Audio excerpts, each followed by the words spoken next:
And when I first started working for him, I was working at REACH, and it's a tiny little nonprofit, and it was super tiny back in the early 80s.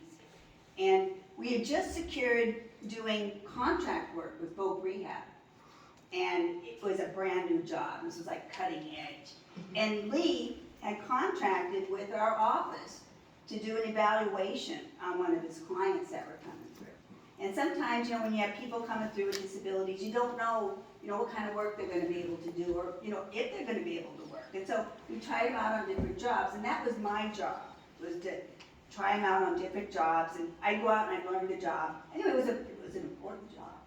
And we were out there, and has anybody ever worked in housekeeping? When they go knock, knock, housekeeping? Don't do it. It's a terrible job. That has got to be like one of the hardest jobs in the world. Yeah. And so I'm training this lady on how to be a housekeeper, and I'm not much of a housekeeper. And I don't want to go into details, but it's a lot of work, and it kind of tanked it bombed. I was asked not to really come back again. And I had to go and tell Lee this. And, I'm fresh out of college, and it's a Friday, and I got to pick up the telephone and tell Lee that I messed up this contract. And all I'm telling myself is, call Lee and don't cry. Don't cry. You can cry when you get off the phone, but don't cry when you're talking to him. And so I'm calling him up, and I'm explaining what's going on, and my voice is going a little bit, and I got to the point where this guy's, some special businessman from California is getting into bed, and it was filled with pizza. And then I hear Lee, there's this muffling in the background. I go, Lee, are you there? And he's laughing so hard. And he couldn't stop laughing, and it caught me off guard. And the tears start coming because I can't hold them back anymore. And Lee's just wailing. And he goes, I guess we're not sending you back there. And he says, and I look forward to reading that report, Billy. And I hung up the phone, and I couldn't believe it. But that lesson that Lee taught me that day was, if you're going to make it in this field, and if you're going to make it really anywhere, lighten up a little bit. You're going to do a lot better if you just lighten up. It's going to be all right. So Lee taught me that, and not all counselors, would have responded that way. There's a lot of them that would have fired me on the spot. But Lee, big heart. I learned so much from him, and I ended up working for his agency, and I retired from that after 25 years. So I thank God for Lee. Yeah. Thank you. I was hoping you'd tell that story. I think it's so precious. Doug. There's a reason. Well, some of you know I worked for Native tribes for most of my life, and I was in and out of Atlin and got to know a woman named Elizabeth Nyman, who was an elder over there, really well known. And when she died, I was invited to go to the funeral feast, which happens a year after the death. And I told Lee, and he said, oh, can I go? And I thought, well, maybe. So we went, and we stayed, we went to Skagway, went to Carcross, stayed in the old Carcross Hotel. Got down to Atlin, and I went to see a fellow that I knew that was one of the two leaders, Brian Jack. And I said I brought my friend, I don't know if he's going to be welcome or not. And Brian looked and he said, let's get some elders in here. So he called 4 of the Taco River Tlingit elders who were in their, 70s, 80s. Came down and they sat around the table with us in the kitchen. He said, tell us a story, Lee. Tell us how this happened. So Lee told the story, and I mean, those of you that have been around Lee have heard this more than once. And I've heard it many times more than once. But sitting there, listening to Lee tell the story to these elders who know bears very, very well, I thought, this is really the first time I've heard Lee tell it from a point of view of him physically having the experience and not hearing it through sort of a filter of sorts. And they said, yeah, we want you to come. And I was prepared to go on the funeral march with, and there were hundreds of people, we were gonna walk in the back, and they came and brought us up to the front. And we took the body to the little burial house that they had and wound up at the feast. And we were sitting, if any of you have eaten with Lee, you have to guide him by telling him what's on the plate and where it is. 9 o'clock there are potatoes, and at 12 o'clock there's fish, so on. We were sitting across the table from George Stevens Sr., George Stevens Jr., who were from Cluck One. And George in Southeast Alaska, George Sr. is the head of the Inuit clan.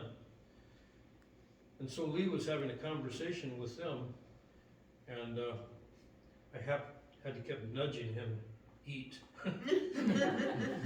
He was so into being there. And we went back and stayed in the Carcross Hotel and came home.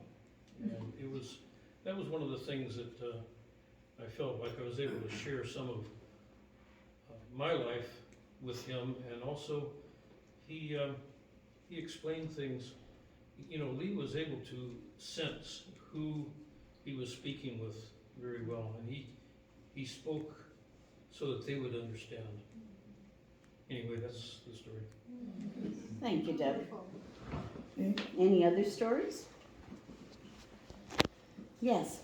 On that line, I remember when the accident happened. Please tell us your name again. I know. I'm sorry, my name is Jan Soboleff Burke. And I know that I was really scared to go visit him in the hospital, but I knew I had to. So I walked up the hill, because we live downtown. I walked up the hill to the hospital, and I stood outside the door for quite a while, because I wasn't sure if I wanted to see him, but I did, but I didn't. And so finally, when I was sure there was nobody else in there, I pushed the door open, and I walked in, and I said, "Hi, Lee," and he said, "Hi, Jan, how you doing?" I was so impressed by that. I was so impressed by that I'll never forget it. That he was so cognizant of who I was at the time. Mm-hmm. And that's all I said to him. "Hi, Lee. Hi, Jan. How you doing?" "I'm doing fine." And I must say, when he was in the hospital, apparently a lot of friends brought chocolate milkshakes up from the bowling alley, Yeah. and he loved those. He told me about that so many times. Yeah, just, any other stories? Yes. One of the things that I remember that after Lee's accident, and it was time for him to get his first dog, if I have this correct, the community really came together and donated. And one person that gave a lot, I thought, was Tom Maloney. He had the boat Nova, and he was a commercial crab fisherman. And he would bring in a boatload of king crab and have a big crab feed at the Squire's Rest, on Bay here. And the crab was free as long as you made a donation for Lee Hagmar Fund. Wow. For his first dog. And Tom did that more than 1 year. And a lot of crab was given away, and so. Eric, that was Bob Marley. Pardon me? What was the name of the person again? It was Tom Maloney. Tom Maloney. And the boat that he Okay. had at the time was Nova. Okay. Yeah, and he was one of the earlier crab fishermen who lived in the community. They were raised, I believe, out of Tea Harbor, Yep. the Maloney family. I see another hand here. Does somebody want to add something? Okay. I want to mention, go ahead. I'm Dan Kastner. I remember Lee from back in high school days. He was a couple of years ahead of me. Didn't have much to do with me, of course, because I was just a sophomore, he was a senior. He didn't do much in between, but I remember him. And then didn't see him for a long, long time. I don't remember where we met again. But he came up to me and he says, "Dan, what I would really like to do is to go for a ride. I want to ride around town because all of my memories are from when I was 17. Yeah. He said, and I don't know what's happened with the town since. You've been here all this time, so you can probably remember." So of course, I was very much willing to do that. Not only to remind him, or to tell him what was there now, but to remind me of what was there then. Yeah. And it was really a wonderful day that we shared that time. He told me about that too. You went by the high school apparently, and you were telling him what it was alongside there, that there'd been a bunch of homes built where they weren't there before, or, Yeah. yeah, something like that, but that made a big difference to him. Hmm. Other stories? Yeah. I'm Buddy Bennett Lundegaard, and same thing, stories that he wanted to be reminded about.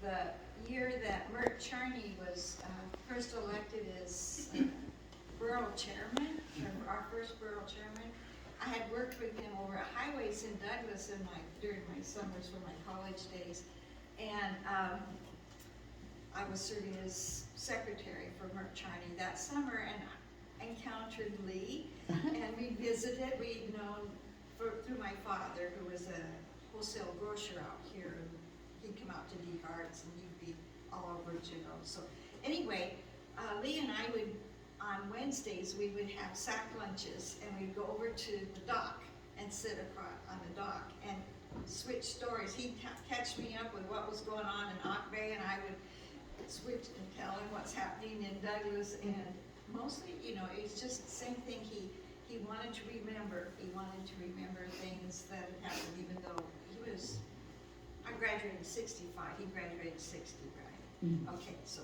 anyway, it was just a really special friendship connect. So that was fun. Thank you. I must say that the whole town of Juneau and Ock Bay and Southeast contributed so much to those funds that helped him get through school. And for some of you know, he got his PhD from the University of Washington in educational psychology. And that was back in the days when he had to carry 2 big Wallensack recorders from class to class. And as I think I've told you, a few of you, he had to have readers come in and pre-read all his books beforehand.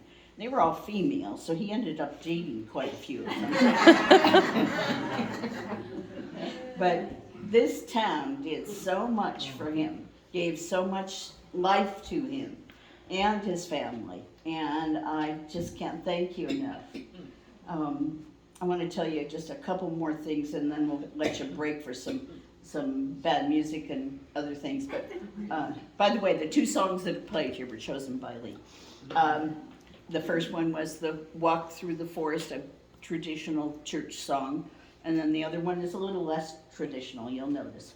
But anyway, Katie, Lee's mom, was a very prim and proper person. And so when I was coming up to see Lee in Seattle from Denver, I think it was, we had been dating, and we decided that I'd come up and spend a few days with him. Katie was right there, and I thought, oh my God, she's gonna know we're gonna sleep together. And so she was very nice about the whole thing. She was very proper, found her way out the door to a taxi, and then later that day, Lee and I were standing in the shower, and he took his eye out and put it on my shoulder, and he says, "I've got my eye on you."